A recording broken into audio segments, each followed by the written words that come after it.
古代佛教大师慧灯法师常在寺庙门前观察前来祈福的婴儿，他发现有些婴儿天生与父母气场相合，带来福祉，而有些则似乎来向父母讨债，令家庭多灾多难。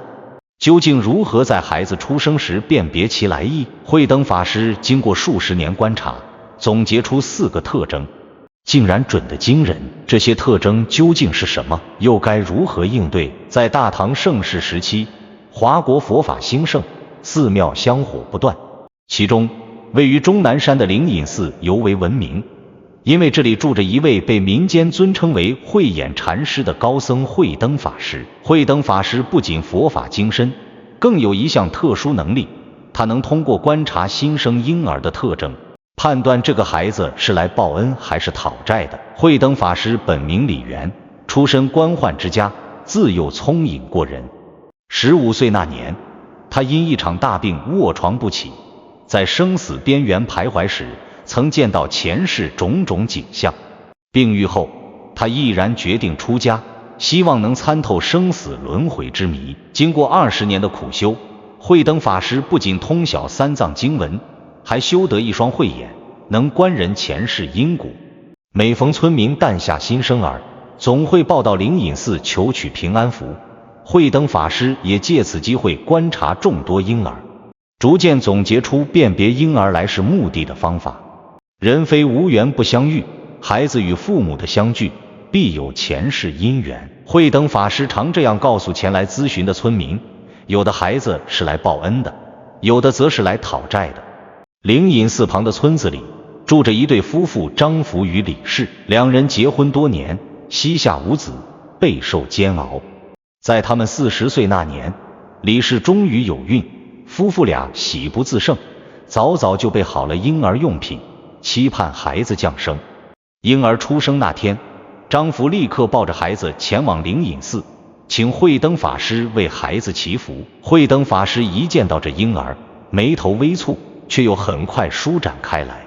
他对张福说：“此子与你们缘分深厚，但恐怕不是来报恩的。”张福闻言大惊：“法师，此话怎讲？难道我儿是来讨债的不成？”慧灯法师没有直接回答，而是问道：“你家这几年可是经常遭遇不顺？”张福惊讶地点点头：“确实如此，我原本在县衙当差，却因得罪了上司被贬回家，又投资木材生意，却遇上大水，损失惨重。近来家中更是连连有小人作祟，我与妻子时常争吵不休。”慧灯法师点点头：“果然如此，你且看这孩子，生有4个特征，正是来讨债的征兆。”张福忙问：“什么特征？请法师明示。”慧灯法师徐徐道来：“第一，此子眉心紧锁，即使在睡梦中也不舒展，这是心中带着怨气而来。第二，他的哭声尖锐刺耳，非寻常婴儿的啼哭，这是前世积怨未消。第三，他的手指紧握成拳，手心朝上，好似索取之态。第四，他的眼神虽是婴儿，却透着一股执着，与父母对视时感受不到亲近之情。”张福听后顿时面如土色，因为这些特征他的确在儿子身上看到过，只是未曾在意。他颤抖着问：“那我们该怎么办？”慧灯法师慈悲地说：“莫要惊慌，前世因果虽定，今生际遇仍可改变。你们要以更多的爱与包容对待这个孩子，化解前世恩怨。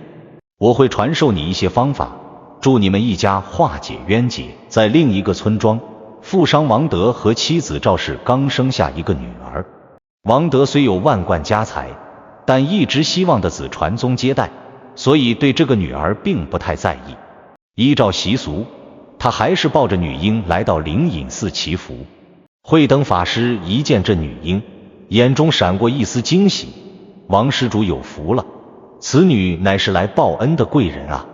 王德半信半疑：“法师何出此言？她不过是个女娃，将来还要嫁人，怎会是贵人？”慧灯法师微笑道：“你且看这孩子，生有4个特征，正是来报恩的明证。”王德认真端详女儿，却看不出有何特别之处，便请法师详解。慧灯法师解释道：第一，此女眉目舒展，面带微笑，即使睡梦中也常露笑意，这是心中带着喜悦而来。第二，她的哭声柔和有节，如同诉说而非抱怨，这是前世情意未了。第三，她的手指自然舒展，常做接纳之事，并非索取。第四，她的眼神清澈明亮，与父母对视时充满依恋和信任。王德惊奇地发现，这些特征确实存在于自己女儿身上。他不解地问：法师，这些特征为何能判断孩子是来报恩还是讨债的呢？慧灯法师解释道：佛经有云，万法因缘生，因缘聚则生，因缘散则灭。人与人之间的关系皆由前世因缘所致，那些带着怨气而来的孩子，前世与父母必有恩怨未了，而那些带着喜悦而来的孩子，则是前世受恩于父母，今生来报答的。随着慧灯法师的名声越来越大，各地前来求教的人也越来越多。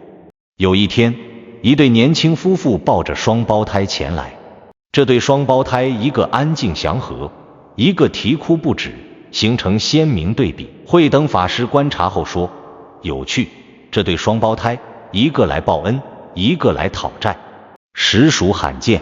年轻夫妇大惊失色：法师，这怎么可能？他们是同时来的啊！慧灯法师解释道：前世因果各自不同，即使是双胞胎也如此。那个安静的婴儿，眉心平和，笑容甜美，手掌自然舒展，眼神清澈，是来报恩的。而那个啼哭的婴儿，眉头紧锁，哭声刺耳，拳头紧握，眼神复杂，则是来讨债的。年轻夫妇忧心忡忡，那我们该如何是好？慧灯法师慈祥地说：不必担忧，既然佛祖让他们同时来到你们身边，说明你们有能力同时处理这两种因缘。对来报恩的，你们要珍惜这份缘分；对来讨债的，你们要以更多的爱去化解前世的恩怨。记住，今生的善待可以改变前世的因果。在慧灯法师服务的区域，人们逐渐形成了一种共识：无论孩子是来报恩还是讨债，都是生命中的重要缘分。对于那些来报恩的孩子，父母更加珍惜这份天赐的福分；而对于那些来讨债的孩子，父母则以更多的爱心和耐心去化解前世的恩怨。究竟是哪4个特征能准确判断孩子是来报恩还是讨债？慧灯法师的智慧能否帮助这些家庭化解宿命？随着时间流逝，慧灯法师所指点的家庭逐渐呈现出不同的命运轨迹。那对生了讨债孩子的张福夫妇，遵循法师的教导，对孩子倾注了超乎寻常的爱与耐心。他们每天清晨都带着孩子诵读佛经，教导他行善积德，并且夫妻2人也改掉了过去的坏习惯，不再争吵，家中逐渐和睦。令人惊奇的是，随着孩子一天天长大，那紧锁的眉头渐渐舒展，哭声也不再刺耳，紧握的小拳头开始放松，眼神中的执着逐渐被纯真所代替。到了孩子3岁那年，张福的事业竟然开始转运，他在县里开设的布坊生意兴隆，家道也渐渐殷实起来。这就是佛法的力量。慧灯法师向前来报喜的张福解释道：你们用爱与善良化解了前世的恩怨，改变了今生的因果。那孩子本是来讨债的，但因你们的真心付出，债已清偿，反而成了你们家的福星。而那位对女儿起初并不在意的富商王德，听从慧灯法师的劝导，开始重视女儿的教育与成长。这个女孩天资聪颖，性格温婉，长到7岁时便能诗善画，是远近闻名的神童。更令人意外的是，10岁那年，她在祖父留下的古籍中发现了一份失落多年的地契，为家族挽回了一大笔即将流失的财产。王德这才真正相信了慧灯法师的话，这个女儿确实是来报恩的。他开始全心培养女儿，不再执着于传宗接代。到了女儿15岁那年，她的才学已经名动京城，甚至得到了当朝皇后的赏识。被召入宫中教导公主学习诗词书画。这一变故不仅让王家门楣大振，也为他们赢得了更多的财富与荣耀。那对生了双胞胎的年轻夫妇，按照慧灯法师的指点，对2个孩子都付出了同样的爱，但在教育方式上有所区分。对那个来报恩的孩子，他们给予信任与自由发展的空间；对那个来讨债的孩子，则多了一分耐心与引导。随着时间推移，2个孩子的性格差异依然存在，但讨债的那个孩子身上的负面特征逐渐减弱，家庭氛围也越来越和谐。慧灯法师的名声越来越大，前来请教的人络绎不绝。有一天，一位面带愁容的妇人抱着一个刚出生不久的婴儿来到寺庙。这婴儿面色蜡黄，哭声微弱，似乎随时可能夭折。慧灯法师仔细观察后，神色凝重地说：“这孩子与你们家的缘分极浅，恐怕是转世投胎时走错了路，本不该来你们家。”妇人闻言大惊：“法师，那该如何是好？我虽然只有这1个孩子，但已经深深爱上了他，不愿失去啊。”慧灯法师沉思片刻，说道：“既然孩子已经降生，就是一段缘分，我教你一个办法，或许能留住这个孩子。”他指导妇人在家中设立一个小佛堂，每日清晨焚香诵经，为孩子祈福，同时要给孩子取一个有福字的名字，增强与家人的缘分。最重要的是，父母要在孩子面前经常表达对彼此的爱与尊重，创造一个充满爱的环境，让孩子愿意留下来。妇人一一照做，奇迹出现了。婴儿的面色渐渐红润，哭声也变得有力，整个人仿佛与这个世界建立了联系。1年后，这个孩子不仅健康活泼，而且特别懂事，总是冲着父母笑。妇人带着孩子再次来到灵隐寺，感谢慧灯法师。慧灯法师微笑道：“孩子原本与你们缘分很浅，但因为你们的真诚与爱，创造了新的因缘，让他愿意留下。这就是佛法所说的缘起性空，因缘是可以创造的。”随着慧灯法师接触的案例越来越多，他对判断孩子是来报恩还是讨债的4个特征也进行了更深入的解释，并教导人们如何应对不同类型的孩子。对于那些来报恩的孩子，4个典型特征是： 1. 面容祥和，眉心舒展，即使在睡梦中也常带微笑。这类孩子天生就带着快乐的气息，对世界充满好奇和信任，他们的出现往往会给家庭带来和谐与幸福。2. 啼哭有节，声音柔和，即使饥饿或不舒服时哭闹，也很快能被安抚，这表明他们内心平和，对父母充满信任，相信自己的需求会被满足。3. 手掌自然舒展，常做接纳之事，他们喜欢抓住父母的手指，却不会紧抓不放，这象征着他们不是来索取的，而是来给予温暖和幸福的。4. 眼神清澈明亮，与父母对视时充满依恋和信任，这类孩子常常能在很小的时候就能认出父母，并对他们露出特别的笑容，这表明前世就与父母有着美好的缘分。而对于那些来讨债的孩子，4个典型特征则是： 1. 眉心紧锁，面带忧愁，即使在安睡时也难以舒展，这表明他们带着前世的怨气而来，内心深处存在着未解的心结。 2. 哭声尖锐刺耳，难以安抚，似乎总有说不完的委屈，这类孩子的哭声常常能让父母感到心力交瘁，这正是他们讨债的一种方式。 3. 手指紧握成拳，手心朝上，好似索取之态，这类孩子通常对物质需求特别强烈，即使得到了也不容易满足，象征着他们来索取前世未得的东西。 4. 眼神复杂，带着审视与怀疑，与父母对视时缺乏亲近之情，这类孩子往往需要更长的时间才能与父母建立信任关系，因为前世的恩怨让他们本能地保持距离。慧灯法师告诉人们，无论孩子是来报恩还是讨债，父母的态度才是关键。对于来报恩的孩子，应当心存感恩，珍惜这份缘分，并引导他们继续行善积德，延续这份美好的因缘。对于来讨债的孩子，则需要更多的爱与包容。慧灯法师常说，前世的债，今生可以用爱来偿还。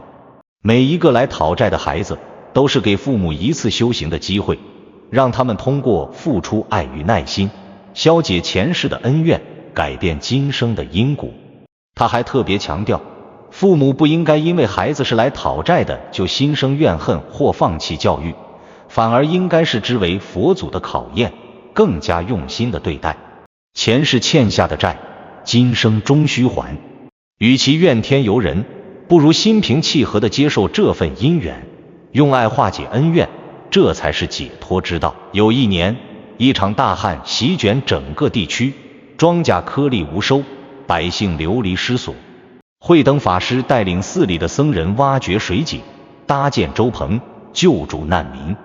在这期间，有许多被遗弃的婴儿被送到灵隐寺，慧灯法师收养了这些孤儿，并根据他们的特征，为他们寻找适合的收养家庭。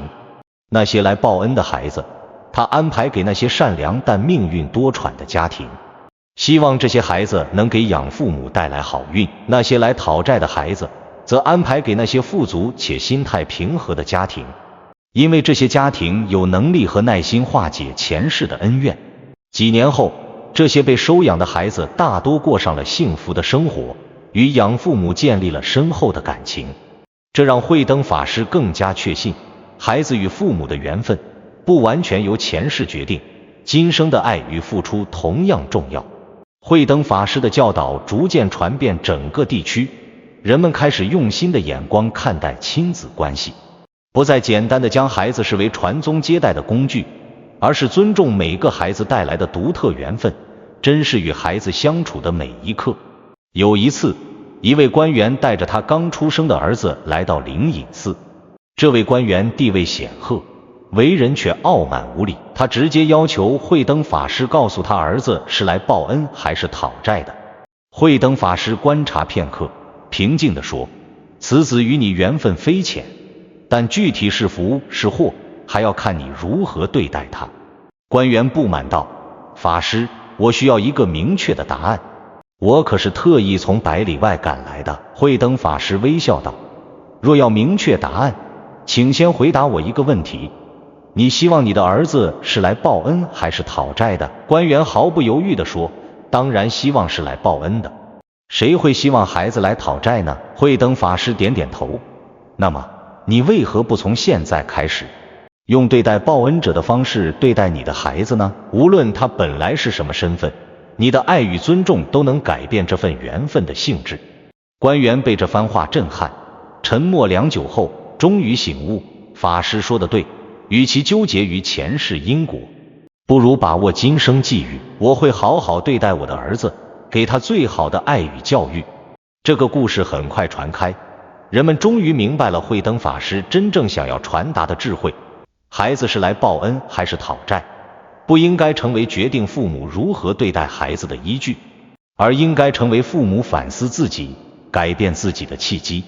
在慧灯法师晚年，他整理了多年的观察与思考，写下了《因缘录》一书，详细解释了如何辨别孩子的来意，以及如何应对不同类型的孩子。他在书中特别强调，孩子是否为报恩者或讨债者，从出生时的4个特征可初步判断，但这绝非定论，因为每个生命都在不断变化。今日的讨债者，明日可能成为报恩者；今日的报恩者，若受到不当对待，也可能转变为讨债者。因此，父母应当以平等心、感恩心对待每一个孩子，用爱化解前世恩怨，用智慧创造今生福报。因缘录很快在民间广为流传，成为许多家庭教育子女的指南。人们开始明白，无论孩子是来报恩还是讨债，最重要的是父母以什么样的心态去迎接这个生命，以什么样的方式去塑造这段关系。慧灯法师圆寂前，有弟子问他，师父，您这一生见过那么多孩子，能否告诉我们，来报恩的孩子和来讨债的孩子，哪种更多？慧灯法师微笑着回答，世间本无绝对的报恩者或讨债者，只有未了的缘分在延续。每个孩子都带着特定的使命而来，或报恩，或讨债，都是为了让这个世界的因果更加平衡。重要的不是孩子来时的身份，而是父母能否用爱与智慧，将所有的缘分都转化为福报。慧灯法师的智慧流传千年，直至今日仍在指导着无数父母。人们逐渐明白，佛祖的教诲不是要我们区分孩子是来报恩还是讨债，而是要我们明白，每个生命的到来都有其意义，每段亲子关系都是修行的道场。唐朝末年，灵隐寺因战乱而毁，慧灯法师的踪迹也随之消失在历史长河中，但他的教诲却通过因缘录保存了下来，成为后世研究亲子关系的重要参考。